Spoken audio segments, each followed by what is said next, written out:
Turquie, je vous le disais à l'instant, la police disperse à l'heure où on se parle des manifestants avec des gaz lacrymogènes à Istanbul. Et vous voyez ces images donc en direct d'Istanbul, voilà, où règne un calme précaire ce soir. Les laïcs qui continuent de protester contre le parti au pouvoir, l'AKP, et surtout contre son Premier ministre, l'islamo-conservateur Recep Tayyip Erdogan. Nouvelle manifestation donc à Ankara et à Istanbul. À l'origine de la contestation, Martine Gozlan nous le rappelait dans la première partie du débat, un projet immobilier au cœur d'Istanbul qui s'est transformé en contestation politique. Je vous propose d'écouter le journaliste et écrivain turc Erol Özkoray. Les 3 dernières années, on constate une sorte d'autoritarisme, personnalisation du pouvoir, culte de la personnalité en même temps du Premier ministre Erdogan et une sorte de fascisme vert qui renaît et on peut glisser vers un régime théocratique aussi. Ali Kassansigil, est-ce que vous croyez à un régime théocratique ou à une république islamique demain en Turquie ? Très franchement, il faut sortir de cette logique où on considère la Turquie toujours sous le prisme de l'islam. Bien sûr, les Turcs sont musulmans, mais ce n'est pas l'islam qui domine en Turquie. Et vous voyez bien ce qui se passe quand un pouvoir essaye d'imposer des mesures inspirées par une interprétation conservatrice de l'islam. Donc, ce sont d'autres logiques qui jouent. C'est une économie de marché, c'est une société émancipée. On voyait bien que ces manifestations se dirigent contre simplement un leader qui est victime, en quelque sorte, qui souffre, entre guillemets, d'un phénomène universel. Un pouvoir qui n'a pas de contre-pouvoir dérape. Voilà, M. Erdogan dérape. Parce que l'opposition, aujourd'hui, est absente. C'est une opposition morcelée, le CHP. Il y a 2 grands problèmes dans le parlementarisme turc. Il n'y a pas d'opposition. L'opposition n'est pas crédible.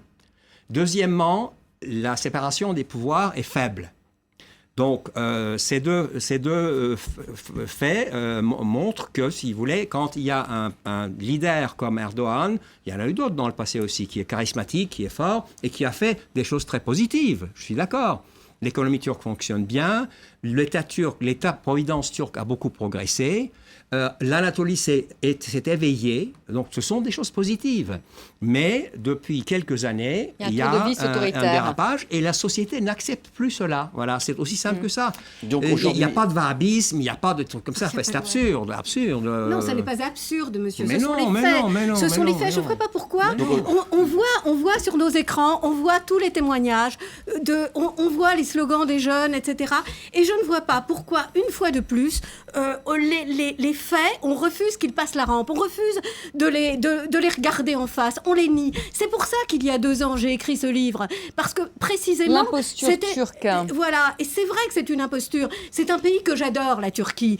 Pour moi, l'un des plus grands écrivains en ce moment, c'est Orhan Pamuk. J'ai fait l'interview ce week-end d'un autre grand écrivain turc qui s'appelle Nedim Gürsel. Et lui, il disait, nous n'en pouvons plus de cette arrogance. Nous n'en pouvons plus de ces lois. Nous n'en pouvons plus de cet islamisme, de ce Vous dénoncez d'ailleurs, conservatisme. Martine Gozlan, la mainmise d'une secte islamiste, si vous pouvez nous en dire un peu plus, qui s'appelle la secte Fethullah Gülen. Oui, Fethullah Gülen avait pris... Ça va loin, non mais attendez.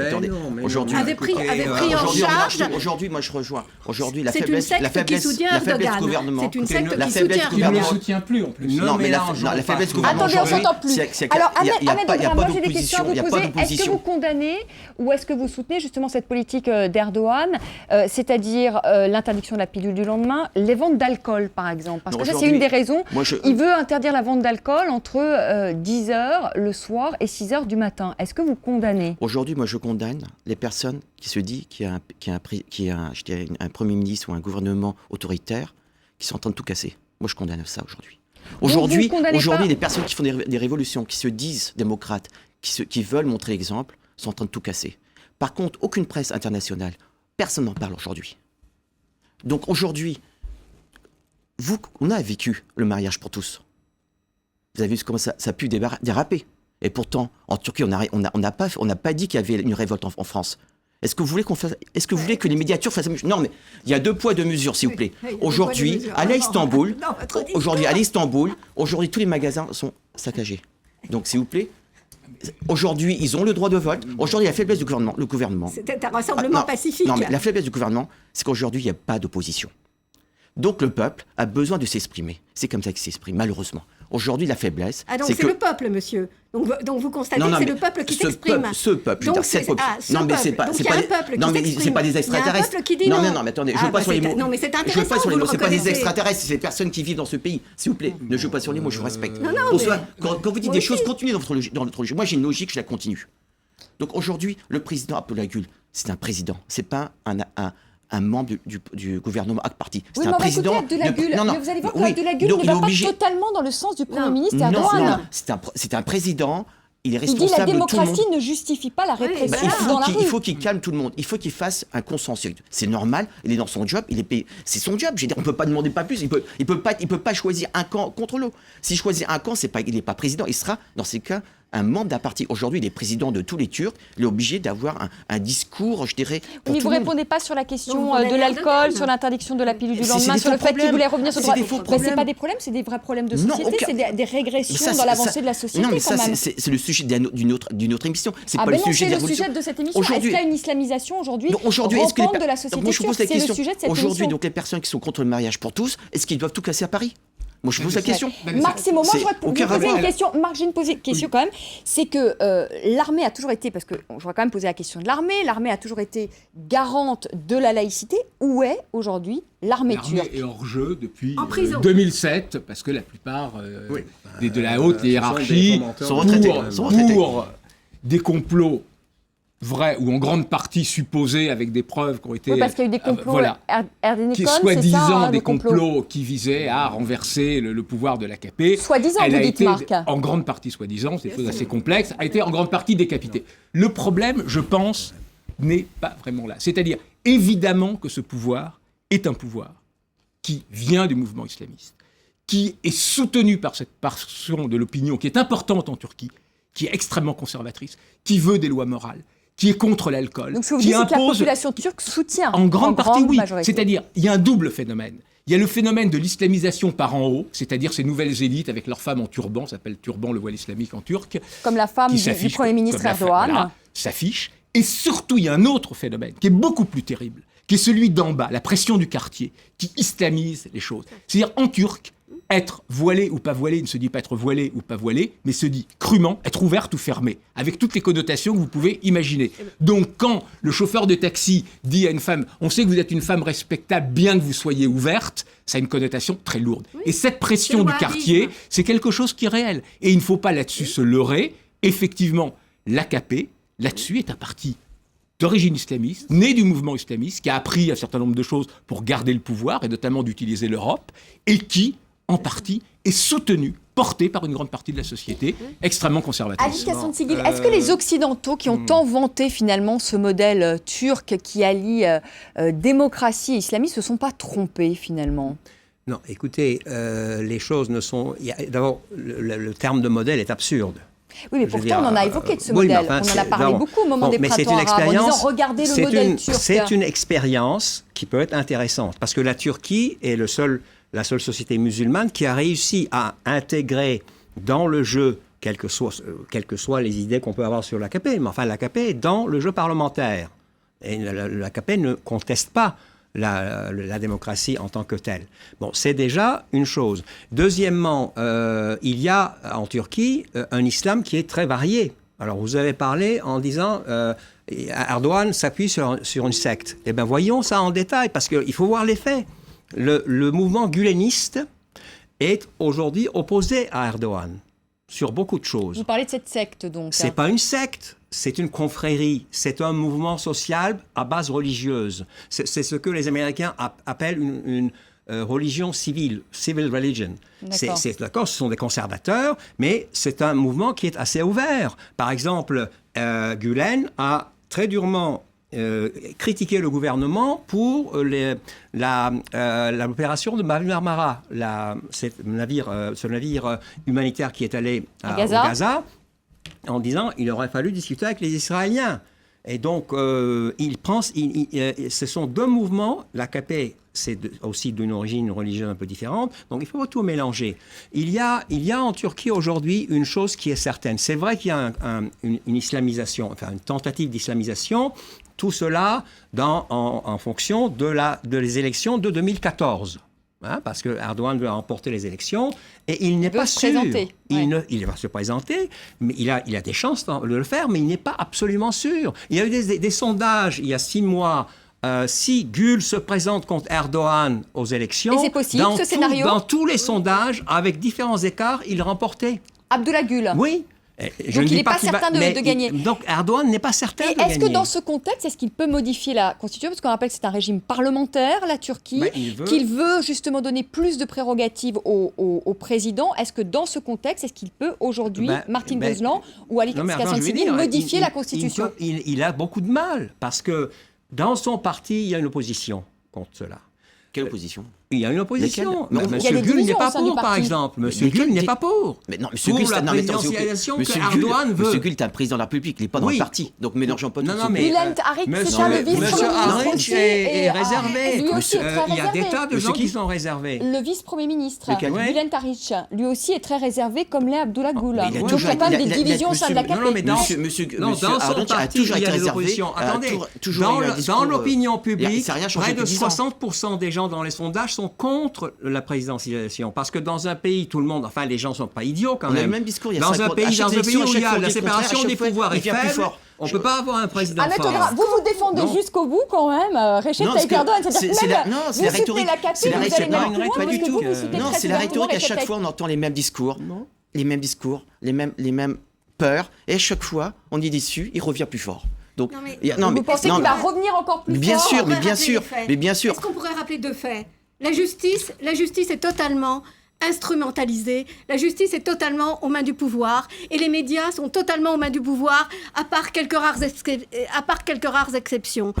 Aujourd'hui, il y a eu des milliers de jeunes qui se sont rendus devant les chaînes de télévision, devant le siège des chaînes de télévision et qui ont crié mensonge, mensonge. Et ce que me disent vraiment tous ceux qu'on a pu avoir, tous les témoignages qui viennent d'Ankara, qui viennent d'Istanbul, c'est nous n'en pouvons plus d'entendre l'éloge de M. Erdogan du soir au matin sur cette presse qui est aux ordres. Pourquoi? Parce que tous les grands groupes ont été achetés par des amis de M. Erdogan. Il a aucune... Nous avons... Écoutez, monsieur. Non. C'est ça l'un des problèmes. Dites des choses. Moi, je suis français. Donc, je ne connais pas la Turquie. Personnellement, je la connais. Donc quelqu'un qui vous écoute, il ne connaît pas la Turquie, donc il va vous croire sur parole. Dites tout ce que vous dites. Non, je vous défie. Non, vous avez des responsabilités. Il y a 70 millions de Français qui vous écoutent, même plus dans le monde. Écoutez, on le sait, il y a toutes les ONG, il y a toutes les ONG. Moi, j'ai une double culture. Laissez-le finir, ensuite je vous aussi. Ahmet Ogra. Donc, Marc s'énerve. Ahmet Ogra, c'est à vous. Non, mais je peux pas être silencieux vis-à-vis des... Non. Il y a un fait tout court, tout simple. Il suffit de regarder comment les télévisions turques ont couvert ces événements. Jusqu'à samedi, toutes les grandes chaînes des télévisions turques n'en parlaient pas. Oui, désolé, Ahmet Ogra, vous pensez le contraire. C'est peut-être le fait du hasard, admettons. Mais quand vous mettez ça en liaison avec le fait que, effectivement, toutes ces chaînes appartiennent à des grands groupes industriels et financiers qui, en bonne partie, dépendent de contrats du gouvernement, il ne faut pas être naïf. Effectivement, aujourd'hui, 90% des grands médias sont tenus par des gens qui sont plus ou moins proches de l'AKP. Un autre fait, il y a une enquête menée par une des universités d'Istanbul sur les journalistes. 80 à 90% d'entre eux disent que jamais comme aujourd'hui, ils n'ont été victimes de telle censure ou autocensure. Il suffit aussi de voir le nombre de journalistes en prison. On est à une centaine. Je pense qu'il n'y a pas beaucoup de pays... Il y a un pianiste aussi récemment. Voilà. Lui, il n'est pas en prison, le procès a été cassé et il était condamné avec sursis. Mais voilà, donc il y a 100 journalistes, une centaine de journalistes en prison, le chiffre varie. Donc tout ça, honnêtement, n'est pas vraiment à la gloire de la manière dont de la démocratie turque. C'est ce que j'écrivais il y a 2 ans, mon cher confrère. Ça confirme qu'il a acheté aucun journaux TV. Non, ça confirme rien du tout ça. Non, mais tout à l'heure, elle a dit qu'elle a... Allez, Kachanoglu, je voudrais quand même qu'on termine sur l'Union européenne. Est-ce que l'Union européenne, finalement, n'est pas responsable aussi aujourd'hui de ce qui se passe, finalement, d'avoir laissé la Turquie dans l'antichambre de l'Union européenne? Est-ce que ce n'était pas une erreur? Est-ce qu'il ne fallait pas justement l'arrimer à l'Europe et donc l'arrimer à la démocratie? C'est-à-dire qu'il ne faut pas mettre sur le dos des autres les erreurs internes de la Turquie. Mais l'Union européenne était un levier pour la démocratie extraordinaire. Et le fait, entre 2000 et 2004, 2005, la Turquie a fait des réformes énormes. Et chaque fois qu'il y avait des réformes, les conservateurs européens devenaient de plus en plus violents contre la Turquie. Donc les Turcs aujourd'hui sont totalement désabusés, ne font plus confiance à l'Europe. Et l'Europe se sont tournés vers l'Est donc... Non. La Turquie n'a pas le choix. Stratégiquement, la Turquie ne peut... D'abord, économiquement, 50% en gros du commerce extérieur, c'est avec l'Europe. Et stratégiquement, la Turquie ne peut pas tourner le dos à l'OTAN. Donc ce gouvernement est tout à fait acquis à ces choses-là. Mais ce qu'il y a, c'est que les Turcs ont perdu confiance. Un exemple... Il y a tout un débat aujourd'hui entre la Turquie et l'Union européenne. L'Union européenne voudrait que la Turquie signe un accord de réadmission des réfugiés qui passent par la Turquie et qui rentrent et la Turquie dit, mais enlevez les visas. L'Union dit, mais signez d'abord, on verra après, mais on n'est pas sûr que tous les États vont accepter. Alors, si vous voulez, on joue au chat et à la souris avec la Turquie. On se quitte sur ces images, et je vais vous poser quand même une question. Vous allez me répondre très brièvement. Je voudrais qu'on regarde, si vous le voulez bien, ces images, vraiment en gros plan, ces images en direct d'Istanbul, si je ne me trompe pas, où il y a quand même... beaucoup de monde ce soir sur la place Taksim d'Istanbul encore, en espérant évidemment que ça ne dégénère pas. Très rapidement, Ahmet Ogra, est-ce que vous pensez, on en est au 4e jour de mobilisation, en un mois, est-ce que vous pensez que cette mobilisation va se poursuivre? Vous voyez avec nous ces images en direct? Le peuple turc a confiance à son Premier ministre. Le Premier ministre, c'est pas la première fois qu'il y a eu des problèmes. Il saura au moment voulu répondre.